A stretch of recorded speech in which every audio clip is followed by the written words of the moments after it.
Hey everyone, welcome to Spalby. Let's talk about Alia Bhatt's embarrassing moments जो Chetak screen awards के दौरान देखने मिला। 2026 में हम मोहित सूरी की पिक्चर थिएटर में आईवी लगाते हुए देखते हैं। I told you ना, बदला है। और आलिया का ये पहला होस्टिंग एक था स्पेसिफिकली अवार्ड शो के लिए एंड उसे स्टैंड अप कॉमेडियन की तरह जोक्स क्रैक करने थे एंड वी नो दिस कि it is not a forte. वो एक अच्छी एक्ट्रेस है बट क्या वो कॉमेडियन है? बिल्कुल भी नहीं। तो ऑब्वियसली ये थोड़ा ऑड डिसीजन था कि आलिया भट्ट को हंसाने का काम क्यों दिया गया है। वो स्टैंड अप कॉमेडियन नहीं है, उसके पास प्रैक्टिस नहीं है प्रॉपर एंड इसी वजह से आलिया भट्ट के जो जोक्स थे वो लैंड नहीं हो रहे थे। जब वो लोगों को हंसाने का ट्राई कर रही थी तब ऑडियंस में जो लोग बैठे थे वो उसको स्टेयर कर रहे थे। No one was laughing. Awkward silence and comment section में भी लोग यही मेंशन कर रहे थे कि ये सब देख के सेकंड हैंड एम्बैरेसमेंट हो रहा है। स्क्रीन पे आपको अवार्ड शो के कुछ जोक्स देखने मिल जाएंगे। 2019 में आदित्य धर ने हमें एक ब्लॉकबस्टर पूरी और 2026 में आदित्य धर ने हमें एक ब्लॉकबस्टर एक्शन फैक्ट फिल्म दी थी धुरंधर। Okay, so that's also not change. Alia यहाँ पे बोल रही है कि 2019 से लेके 2026 तक क्या बदला है एंड जेन्युइनली ये देख के सवाल आ रहा है कि क्या इन लाइंस पे हंसना था, क्योंकि कुछ हिलेरियस यहाँ पे नहीं था एंड जिसने भी स्क्रिप्ट लिखा था वो पर्सन फॉल्ट में है। She was trying so hard. वो डेस्परेशन उसके फेस पे दिख रहा था कि कोई तो जोक पे तुम हंस लो,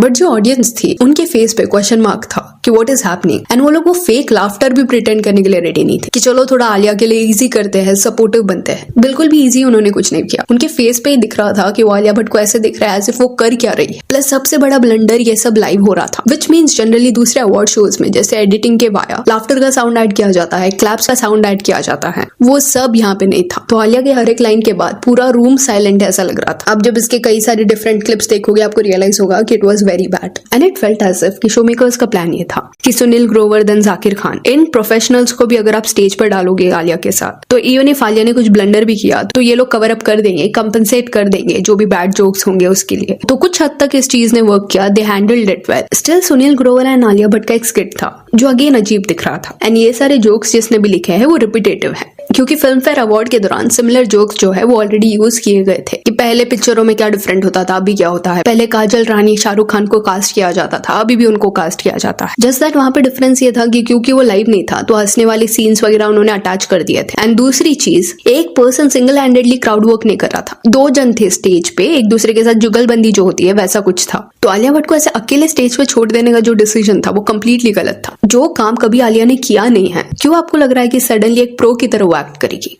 इसके पहले भी एक्टर्स ने अवार्ड शोज को होस्ट किया है, कुछ लोगों ने बहुत बुरे वे से किया है, कुछ लोगों ने अच्छे वे से किया है। जस्ट दैट काफी बार ये देखने मिला है कि अगर उनके पास प्रीवियस एक्सपीरियंस नहीं है स्टेज हैंडल करने का तो जोड़ी में उनको भेजा जाता है, किसी और के अंडर भेजा जाता है। इवेंचुअली एक दो सीजन बाद इंडिविजुअली उनको स्किट परफॉर्म करने दिया जाता है, बट आलिया के केस में पहले बार ही उसको ऐसे भेज दिया गया था। एंड एक पॉइंट के बाद आलिया के एक्सप्रेशन से ये क्लियर हो रहा था कि उसको भी जल्दी ये सब खत्म करके स्टेज से निकलना है। एंड ऐसा भी नहीं था कि कुछ घंटों पहले ही आलिया को ये जोक्स बताए गए थे, स्क्रिप्ट दिया गया था। इनफैक्ट महीनों से इनका प्रैक्टिस चल रहा है। जाकिर, सुनील, आलिया भट्ट एंड दूसरे टीम मेंबर्स का मीटिंग्स हो रहे हैं, सेम स्टेज पे उन्होंने प्रैक्टिस किया है कि कैसे होस्ट किया जाए, कैसे स्टैंड अप करेगी आलिया, ये सब प्लान किया गया था। And obviously Zakir and Sunil ने टिप्स दिए होंगे आलिया को कि शो को कैसे हैंडल करना है, ऑडियंस से कैसे कनेक्ट करना है, बट स्टिल इतने प्रैक्टिस के बाद भी ये खराब दिख रहा था। इट सीम्स एज इफ कि क्योंकि आलिया भट्ट इतनी बड़ी सेलिब्रिटी है तो ड्यूरिंग प्रैक्टिस इवन इफ वो जो बोल रही थी वो इतना इंप्रेसिव नहीं रहेगा, स्टिल उसके आसपास वाले उसके जोक्स पे हंस रहे होंगे। To be polite and not to be harsh, brutally honest शायद वो लोग नहीं थे, हेंस ये सारी चीजों ने बैकफायर किया। उसके अलावा आलिया भट्ट एंड सुनील ग्रोवर का एक अलग एंगल से भी क्लिप लिया गया था। मे बी ऑडियंस में से किसने तो अपने फोन कैमरा से ये रिकॉर्ड किया हो। यहाँ पे जिस वे से ये दोनों डायलॉग्स बोल रहे हैं वो बहुत क्रिंज लग रहा है। एनसी कॉमेडी करना आलिया का फॉर्टे नहीं होगा बट एक्टिंग करना तो है। तो ये क्लिप देखने के बाद लोग यही लिख रहे थे कि एटलीस्ट वो एक्ट्रेस है बट यहाँ पे वो बहुत ज्यादा ओवर एक्टिंग करी है, it is not looking good and that is actually true. बिल्कुल भी सीमलेस ये सब नहीं लग रहा था। शादी सर, यहाँ स्क्रीन अवार्ड्स चल रहा है, अवार्ड शो। ये मैंने क्या देख लिया? प्रैक्टिस के दौरान ही इन सब ने अगर एक्सेप्ट कर लिया रहता कि ये लेम है जोक्स तो बेटर रहता, क्योंकि फिर लाइव स्टेज पे जाके इतना ऑकवर्ड नहीं होता चीजें। कमेंट्स भी अगर आप देखोगे तो यही लिखा जा रहा है, second hand embarrassment, she is talking but we are embarrassed, it was very difficult to watch this. अरे बोलना क्या चाहते हो? How much propaganda and paid PR it took to convince the audience that she is a good actor. Everyone seems confused. Flat face reactions by guest. Why she is making so many faces? Well, this is awkward. Why no reaction from the audience? इतना सूखा and serious audience, at least fake laugh करते हैं आप लोग। As an anchor I am embarrassed, the audience is getting bored. तो this shows कि crowd को हंसाना इजी नहीं रहता। गॉन गर्ल के अराउंड भी इन्होंने कुछ जोक मारा था। इनके लाइंस ऐसे थे कि लोग जो है टाइम्स डायलॉग्स की वजह से भी फिल्म याद रखते हैं। एंड जाकिर ने एक लाइन बोला जो गुंडा फिल्म का था, नालिया बोलने लगी कि बिगेस्ट प्लॉट ट्विस्ट तो ये फिल्म का था, मैंने गॉन गर्ल क्यों बोला। Gunda! What? You know Gunda? Oh my god! Oh my god! The biggest plot twist is Gunda! Why did I say Gone Girl?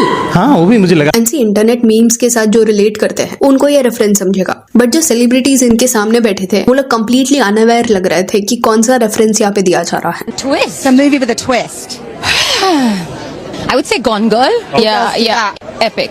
Epic. Yeah, It's yeah. such a good And such, film. I mean, it was such a like pop culture moment also at that time. Like girls were being called Gone Girl. And और एक चीज यहाँ पे ये भी notice में आई कि आलिया जो थी वो थोड़ा स्क्रीम कर रही थी। अब ये वाला कॉन्वर्सेशन ही देखना जाकिर एंड आलिया के बीच में, जाकिर का पिच सुनना एंड आलिया के पिच सुनना, ऐसा लग रहा है वो चिल्ला रही है, whereas वो जिस फेस से बात कर रहा है वो काम भी लग रहा है। This plot twist is Gunda. Why did I say Gone Girl? तो इतने जोर से चिल्लाने की वजह से सुनने वालों के लिए इरिटेटिंग ये हुआ होगा, देन दूसरों के ईयर्स पे ये अच्छे से लैंड नहीं करेगा। देन राजपाल यादव के साथ भी एक मोमेंट हुआ था, फेल्ट एज इफ की क्राउड वर्क किया जा रहा है एंड राजपाल यादव के पास माइक गया था, he was saying something and उस पॉइंट पे रिटर्न में सौरभ द्विवेदी जो है उन्होंने राजपाल यादव को ये बोला कि जितने पैसे लिए उतने तो आपको लौटाने ही पड़ेंगे। एंड राजपाल यादव हंसने लग गए। दिखने में थोड़ा ये अनकंफर्टेबल लग रहा था बिकॉज ऑब्वियसली ये थोड़ा टची टॉपिक होगा राजपाल यादव के लिए। अब इट इज नॉट क्लियर कि ये स्क्रिप्टेड था कि नहीं। अगर स्क्रिप्टेड था तो ऑब्वियसली राजपाल यादव को पता होगा ये होने वाला है, अगर नहीं था then clearly this is not okay ऐसे किसको स्पॉट पे डालना, क्योंकि वो चेयर पे और भी कई ऐसे लोग थे जिनके लाइफ में इससे भी खराब कंट्रोवर्सीज हुई है,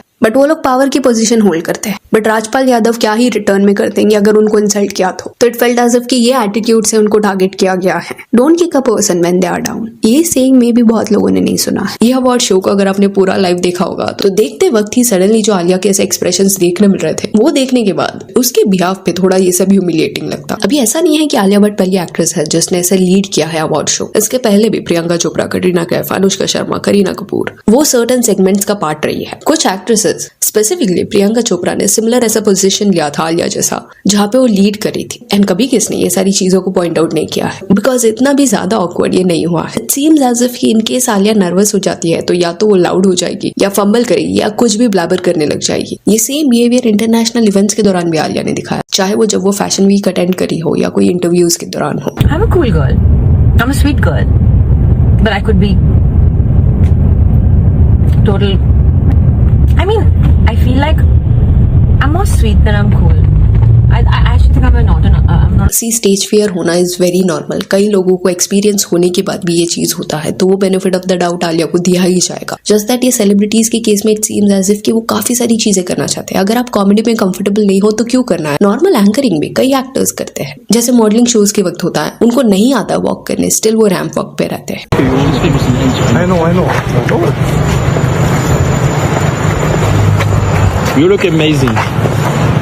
तो अगर आपको कोई चीज नहीं आता स्टिल आप ऐसे प्रिटेंड करोगे इंटरनेट पे, दैट बहुत अमेजिंग वे से आपने सब हैंडल किया। बैक टू बैक अपने सोशल मीडिया पे इससे रिलेटेड पोस्ट डालोगे, देन आपको अगर वो झूठ को सच मानना है then that is your choice. But viewers ये देखने वाली है and it is but obvious कि वो लोग अपना ओपिनियन कमेंट सेक्शन में देंगे। अभी नेहा धूपिया ने भी सर्टेन अवार्ड शोज को लीड किया तो वो स्टैंड अप करने का वहां पे ट्राई नहीं करती, उसके लिए लोग बुलाए जाते हैं। सो या that's it for this video. Do let me know कि आलिया भट्ट का जो ये होस्टिंग स्टाइल था इसके बारे में आपका क्या कहना है। If you only can follow us on Instagram, जिसका लिंक आपको डिस्क्रिप्शन में मिल जाएगा। और ये वीडियो अच्छी लगी तो लाइक एंड शेयर करें और इस तरह अपडेट्स के लिए चैनल को प्लीज सब्सक्राइब करें। Thank you.